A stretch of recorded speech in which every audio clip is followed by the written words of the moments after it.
Brian Urlacher, Fox Sports, former Bears linebacker, joining us on the program. Last concert you went to was what? Oh, Rascal Flatts. Did you get recognized? It was in that Tahoe golf tournament, and everyone went. So, and a little bit of it wasn't bad. I've actually seen them like 6 times. They're awesome. Their concerts are fun. Give me the concert that would surprise me you went to. Oh, Taylor Swift, Miley Cyrus. Well, wait a I have minute. 2 daughters. Oh, okay. Yeah. It wasn't because I wanted to go. I really don't like any of those songs. I'm singing along to every song because all I do is listen to them in the car every day with the kids. So, yeah, I was actually telling my daughter. She goes, "Who are you about to talk to?" And I said, "Dan Patrick." She goes, "Who's that?" I said, "Do you remember Grown Ups, the jerk lifeguard who got kicked down the slide?" That's him. And she knew exactly who you were. So I went to see. To it with the movie. You know what I love was Britney Spears, and you can go to the shows, One Direction, and there's no beer line. That's what I loved. Yeah, there's no one, not even Britney Spears. She's still got the kid audience. Well, when I went, this is kind of pathetic. I went when the Lakers were in the NBA final. It was back in early 2000s, and I went because she was in LA. Yeah, I just wanted to see the show. I went by myself. Oh wow! Yeah, is that That's sad? Creepy. Yeah, it's sad. Yeah. No, she has some good songs. Maybe you're a fan of her music too. She's easy on the eyes too, so I don't blame you for going. But then there was no beer line. I went out there and I said, "Are you guys open?" And they go, "Yeah."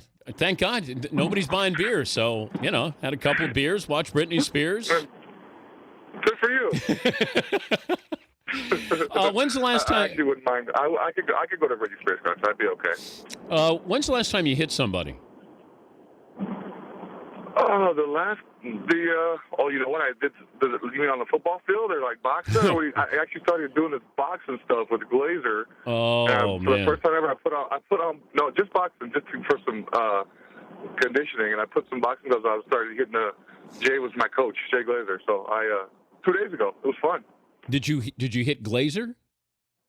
I accidentally hit him, and I grazed his face one time. I didn't mean it was my first time, so I'm just throwing punches like crazy. I don't know what I'm doing, and I grazed his face, but he didn't even care.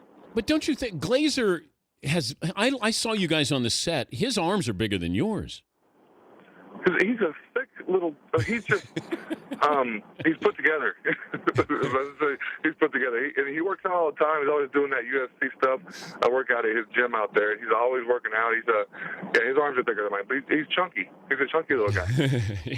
He's Brian Urlacher joining us, Dan Patrick Show. The Eagles' offense here. I know everybody, the old school wants to say this is a fad. As a former linebacker here, seeing what you're seeing, will we see more of it? Will it be successful? Your thoughts on it? It is successful. If they didn't turn the ball over last night, they would have played a lot better. Turnovers kill you in any game, but everyone's doing the up-tempo stuff now. No one's doing it as fast as they are, but a lot of teams are starting to do the up-tempo because it simplifies the defense. You know what coverage is. You can't do a whole lot on defense when you get stuff like that. And they run so much different stuff and misdirection. And I was saying the other day, I'm just going to retire before all this stuff got to the NFL. It started to get big last year at the end of my career, and I'm glad I'm out of it now, so I don't have to worry about it. But we will catch up on. But it still simplifies it. The faster you go, the simpler defense has to be because you can't make a whole call. You can have 1 or 2 blitzes, a man, a zone, a couple. You can't do a whole lot because you just can't communicate it. You don't have time. What's that like when Vic, or I don't know if there's another quarterback you face, when they turn the corner and all of a sudden you realize there's a big difference between. It's over. Yeah, right? Yeah, I played Michael 4 or 5 times, and he's different. There are some fast. There's Griffith's fast, Russell Wilson's fast. It's pretty fast. Doesn't get enough credit. Andrew Luck, he's pretty fast too. Cam, but Vic is different. He's like running back fast or receiver fast. Once he turns that corner, you can just pretty much forget about it because he's going to go all the way if a DB doesn't get him. He's different, and I like watching him play in this offense. It's a lot of fun. How would you have fared with the new tackling rules if you were just going into the NFL now? Well, it drives me nuts, Dan, because we're taught to tackle one way our whole life. Keep your head up.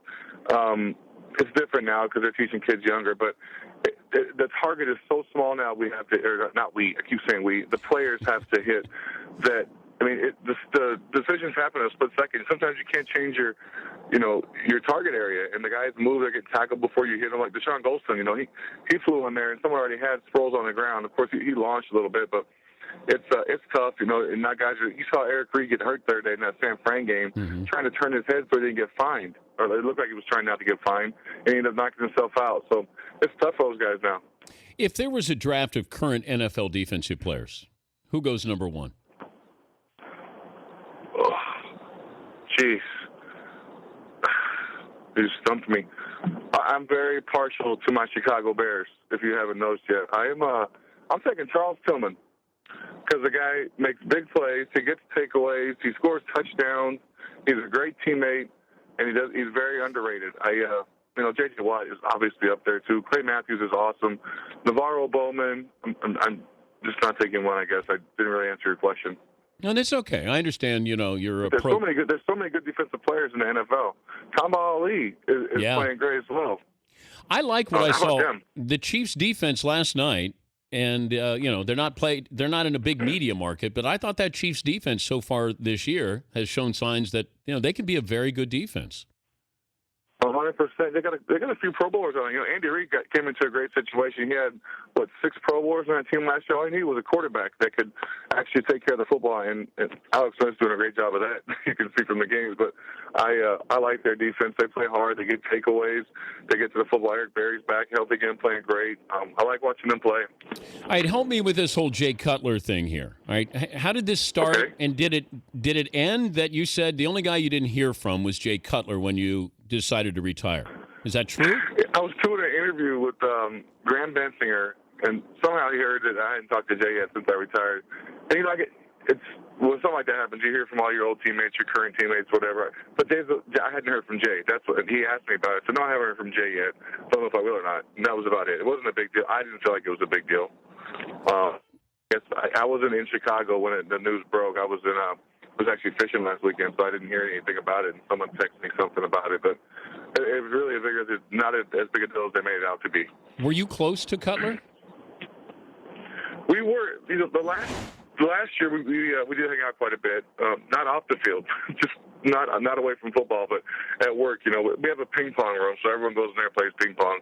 So we had some good ping pong games, and that was about the extent of it. Well, it's I don't know, offense and defense. Do they hang out? You see, I didn't hang out with a lot of offensive guys. When Greg Olson was there, he was one of my best friends. But the defensive guys our lockers were by each other, so we all hung out together, and we're in meetings together, we're at practice together. So that's what I hung out with. It wasn't a big deal because they played offense. I was friends with everybody on the team, but I hung out with defensive guys. When we had card night or we had little get-togethers, it was defensive guys. Every once in a while after those guys, the receivers would come by, but for the most part, it was defense. Where do you put Cutler among NFL quarterbacks? Now that you're not his teammate, now your job is to analyze. Where does Cutler fit in with all these other quarterbacks? He is moving up pretty quick right now. I'll tell you that. I think Mark Trestman's helped him a lot, maybe having protection helped him a lot because he's not getting sacked as much as he was before. He's still making some mistakes with the football. I think a couple of those balls got tipped that were picked, but talent-wise, there's no one better than him. And the way he runs and his arm strength, there's no one better than him in the NFL. And I can say that, and I firmly believe that. Aaron Rodgers moves as well as Jay and throws a little more accurate, but Jay's probably in the top 10 right now. Would you take right now? If I had to take a guy in the top 10, he would be up there just with the way he's played this year. If I said you can have Rodgers or Cutler, I take Rodgers over anybody in the NFL right now. Okay, what about Breeze? And that's just the last 5 years. Okay, Breeze or Cutler? I'll take Breeze. Brady. Come on. Okay, Brady. Okay. Peyton Manning. Jeez. I take Peyton Manning. All right, Eli Manning. Eli Manning or Cutler? I take Jay Cutler right now. Romo or Cutler? Cutler. Keep going. Let's see. Who else? Teddy Bridgewater or Cutler? Johnny Manziel or Jay Cutler? I pick Jay Cutler. Oh, okay. All right. It's fair enough. Let me see. What other? Joe How about Flacco. that guy, though? Okay, can Manziel play? Ooh. Wait a minute. Hold on. I'll get to Flacco in a moment. Manziel play in the NFL? Yeah, we'll get it. The thing that's helping him a lot is Russell Wilson and Robert Griffin. These young guys run the option now, Kaepernick. But he's not. I don't think he's as big as those guys. He may be faster, but I don't think he has the size they have. But he's good, man. What he did against Alabama, was it last weekend, 2 weekends ago, whatever it was, he's good. He makes plays. And Alabama's an NFL defense. We know all their guys are going to get drafted. So he's impressive. I'm just not sure. They look so much into the off-the-field stuff now in the NFL that he may have some issues there. But, gosh, he's good. He's fun to watch. Joe Flacco, Jay Cutler. I'm taking Jay. The mobility thing is a big deal to me, and Jay moves around pretty well. Not didn't get as much credit as he should for how well he moves around. Mark Sanchez or Jake? I'm just kidding. Never mind. Well, Mark's hurt right now, so I'm off the hook on that one. Yeah, that's true. Hey, good to visit with you as always. How's the TV thing? You enjoying this?